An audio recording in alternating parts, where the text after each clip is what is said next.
একজন নিম্নমানের জান্নাতি, মানে সবচেয়ে শেষের দিকে যারা জান্নাতে যাবে, তাদের সাথেই দুজন করে হুরুন আইন, আহাল পরিবার তো আছেই, গিলমান, পানপাত্র নিয়ে চারপাশে ঘোরাফেরা করো।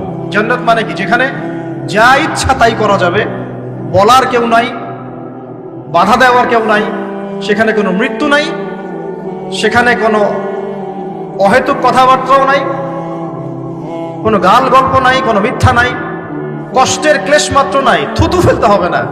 জান্নাত মানে থুতু ফেলতে হবে না। জান্নাত মানে হাঁচি হবে না, নাক ঝাড়তে হবে না। জান্নাত মানে ইস্তেঞ্জা, পেশাব পায়খানা করার টেনশন নাই। মানুষ খাবার খাবে, একটা ঢেকুর তুলবে, বাস খাবার হজম হয়ে গেছে। আর জান্নাতের সবচেয়ে বড় বিষয়টা কি?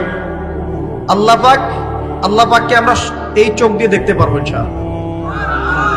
আর তার সমকক্ষ একটা বিষয় হচ্ছে, আল্লাহ পাক বলে দিবেন যে আমি তোমাদের সবার উপর সন্তুষ্ট হয়ে গেলাম।